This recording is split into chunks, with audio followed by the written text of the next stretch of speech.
I would like the audience, if they have an opportunity now, to ask a question, because I think this is an important area. And again, I would comment the audience as being fairly sleepy, or maybe not allowed.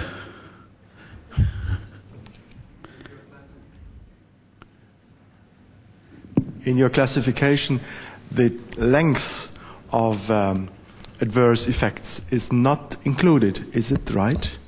Because it is a critical issue. If we think about protocols with induction and afterwards simultaneous chemoradiation, the treatment is probably 2 months or even more. And probably for the patient, a certain mucositis over 2 months is as important or as bad as a short mucositis, 1 grade more, but only, let us say, 5 weeks. Is there any idea how to integrate the total time of adverse effects? I think in this working party there are also ideas to cope with this situation, because it's extremely important, I think, also for quality of life issues. Otherwise you cannot at all really rely on the different treatment schedules if you don't take in consideration these very different overall treatment times. I mean, with an induction schedule plus chemoradiation, you have about double as much of treatment length than with a pure chemoradiation, of course, yeah. Arlene, yes? Well, I think the corollary to this is function assessment. So we have, and this is very, very needed, an improvement in our system of capturing both acute and late toxicity. But you know, the consequences of the toxicity is function on a number of different different levels. Mm-hmm. And that's the other thing that we need to improve hand in hand with our toxicity evaluations.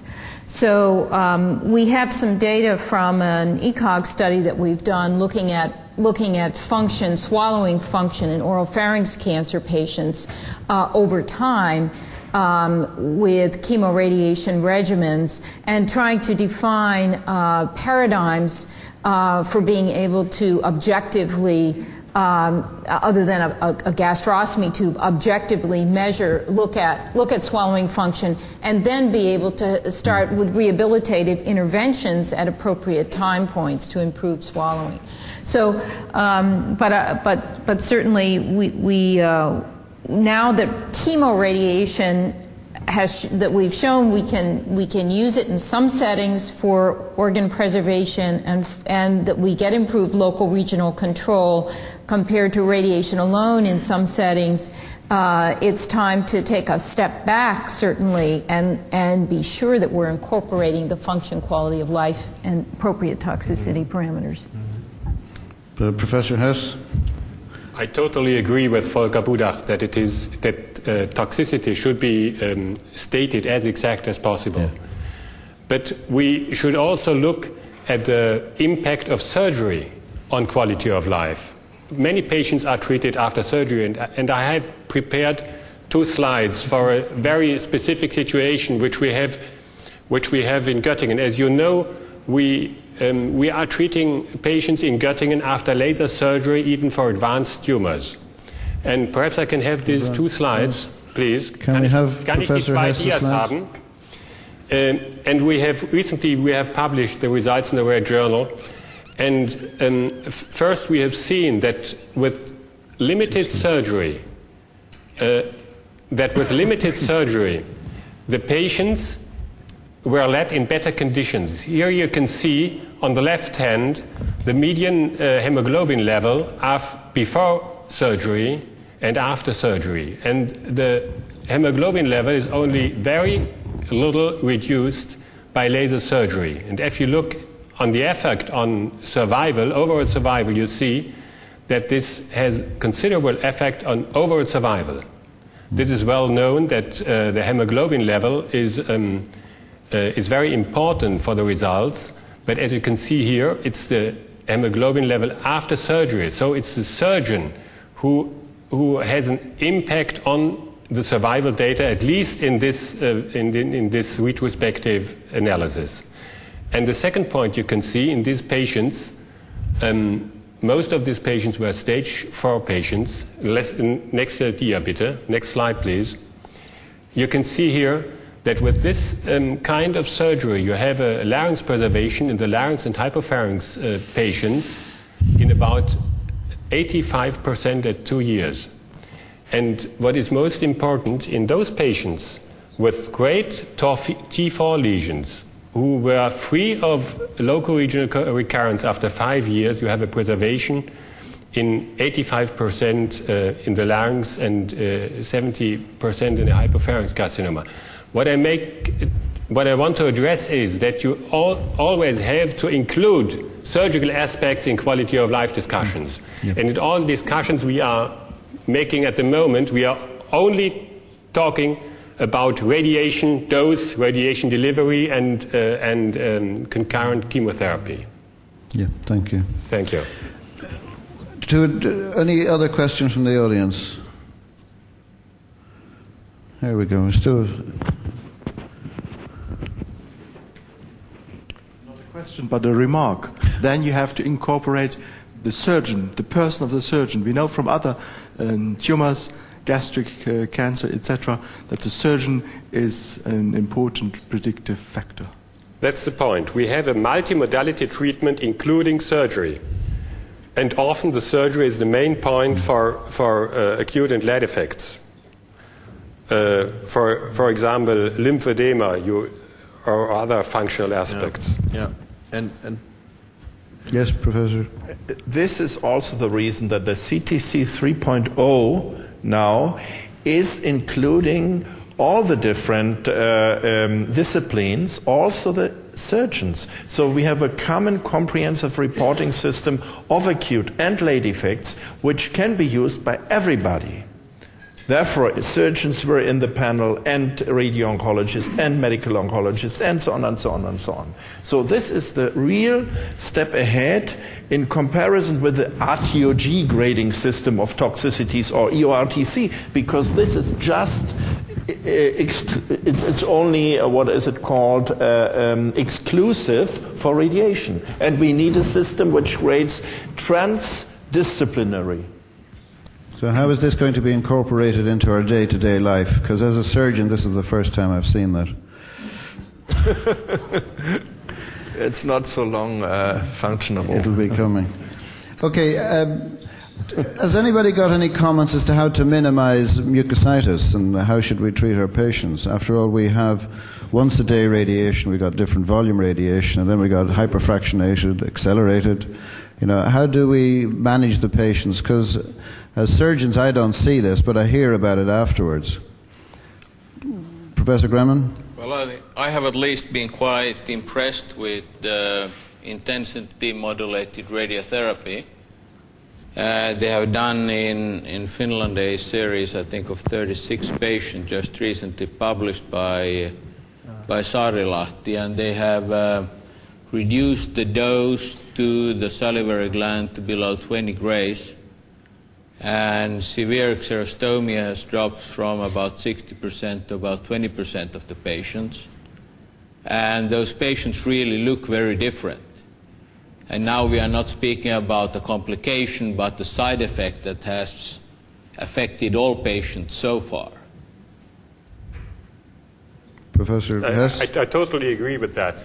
But we should not only look at the technique, we should only look at the clinical target volumes we choose for treatment. And if you look at that point, you have great differences between, even within the same study, European or probably also American study.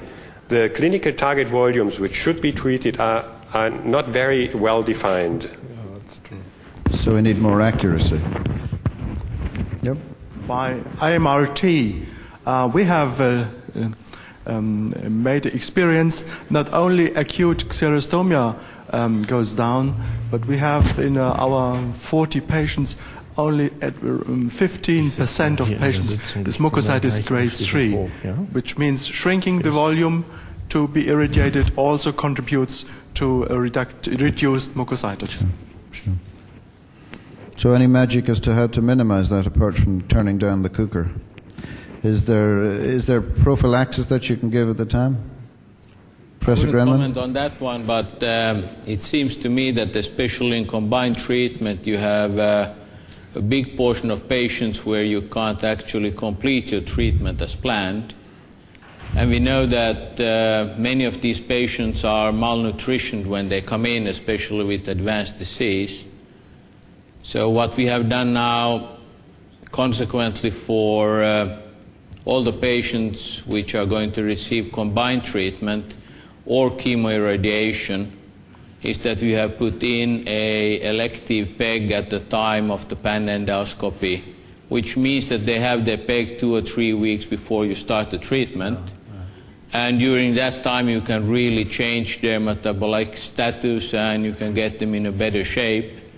And that has made a big difference, I think, at least for the quality during the treatment, and also a big difference in the quality of life of the personnel, not having all those nasogastric tubes and so on and whatever, but being able to feed the patients.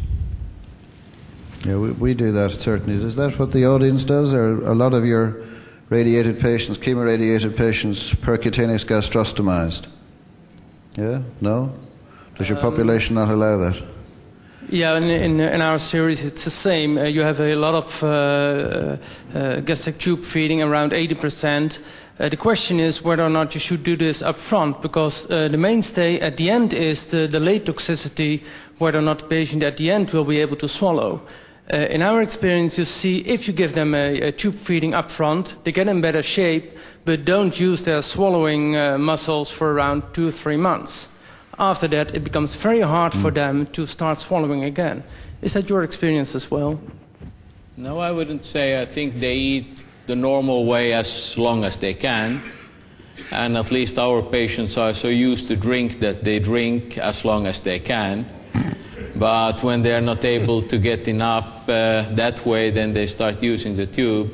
I think we have 2 or 3 patients which have at the end been PEG dependent, and they are the ones which after concomitant chemoirradiation has got really severe strictures, as has been reported in almost all series. I don't know why some really get totally or almost totally obstructed after chemoirradiation, and the others don't. Yeah, carry on. We tried to look in that, and the only confounding factor, the only factor that predicted for whether or not the patient on the long term, so after a half a year, was able to swallow, was the node status. Meaning that if you give a high dose to a large region, double-sided involved nodes in the neck, this is a patient category of all inoperable patients, that if you give a long trajectory of the swallowing system, a high dose, on the end you end up with a higher percentage. In our cases, it's in those cases above 10% even. Patients having a really hard time in swallowing. And if you really ask them, even the patients that don't get PEG dependent, a lot of them have made some slight adjustments in their food. Well, that might be one reason why we perhaps don't see that. We do a neck dissection also after chemoirradiation 3 weeks after the treatment, so you don't have to go to a very high dose in the neck. And if you do it in the 3-4 week window, you don't see a big difference as a surgeon when you treat the tissues, and we haven't had significant problems with healing at that stage. So there seems to be a window where you can do fairly safe the surgery. And if you look at the series, most of the recurrences after chemoradiation is neck and not the primary. Yeah, I would agree. I think it's important that the patients who are PEG continue to swallow as normal as they can and use their PEG as a nutritional supplement in order to get back their weight, because they do lose quite a lot of weight during the radiation and radiochemotherapy. Do we think as a panel that we have a sufficient robust questionnaire in order to assess quality of life, in that mucositis and stenosis, etc., and like Professor Shah, is kind of 6 weeks or 8 weeks of a questionnaire related to radiation relevant, or is it just kind of a snapshot? Do we need a better, more robust questionnaire? Yeah, Arlene? I think we do need a better questionnaire. We've relied, at least in the U.S., on the EORTC or the head and neck cancer module of the FACT-HN in the U.S. I think there are better instruments that have been developed. I know Memorial has an instrument. MD Anderson has an instrument. And they need to be short but hit the right questions, and I think we need that along with objective swallowing measures. It's not a questionnaire. I don't think is adequate. Yeah. A questionnaire alone, but Professor Granlund? Yeah, I fully agree.